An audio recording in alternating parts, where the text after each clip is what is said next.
Hello everyone, আমি শিউলি। আজকে অনেকদিন পরে আমি একটা লং ভিডিও নিয়ে এসেছি। ভিডিওটা কেমন লাগলো অবশ্যই কমেন্টের মাধ্যমে জানিও, আর যদি ভালো লাগে তাহলে চ্যানেলটিকে সাবস্ক্রাইব করে আমাদের পাশে থেকো।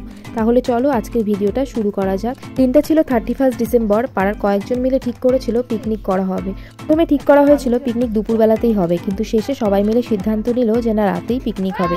প্রথম থেকেই ছোটদের ডিমান্ড ছিল পিকনিকের মেনুতে হবে ফ্রাইড রাইস, ডিমের কারি, না হলে চিকেন কারি, না হলে তারা পিকনিক খাবে না। কিন্তু সবশেষে আমাদের মেনুতে কি কি ছিল তা শুনলে তোমরাও অবাক হবে। প্রথমেই আমরা সবাই মিলে সবজিগুলো কেটে ধুয়ে নিয়েছিলাম। তারপরে এক কড়াই চা বসিয়ে দেওয়া হয়েছে সবার জন্য।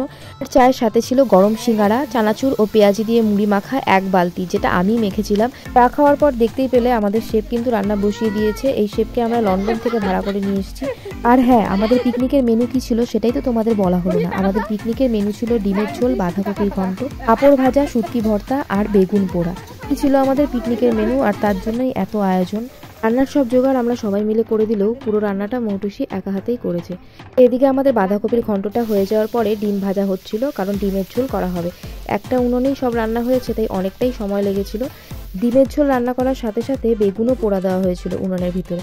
আর পাশেই টমেটো পোড়ানোর আয়োজন করা হয়েছিল, কারণ এই টমেটো পোড়াগুলো শুটকি ভর্তাতে দেওয়া হবে। শুধু রান্না বান্না না, আমাদের পিকনিকে কিন্তু নাচ গানও ভালোই চলছিল। আমাদের রাঁধুনি রান্না করতে করতে হাঁপিয়ে গেছে, সেও একটু নেচে নিল। আর আমাদের ঘন্টু কি বলছে ওর বক্তব্যটা তোমরা একটু শুনে নাও।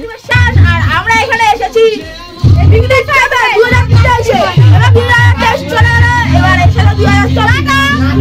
বিশ্বাসের বক্তব্য শোনার পর আরিয়ানের বিখ্যাত নাচ দেখে আমরা চলে আসলাম শুটকি ভর্তা আর বেগুন পোড়া মাখতে।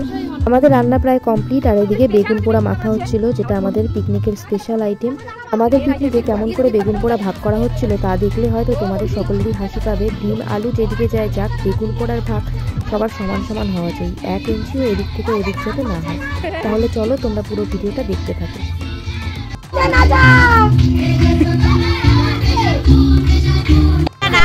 পাপাই গাইটা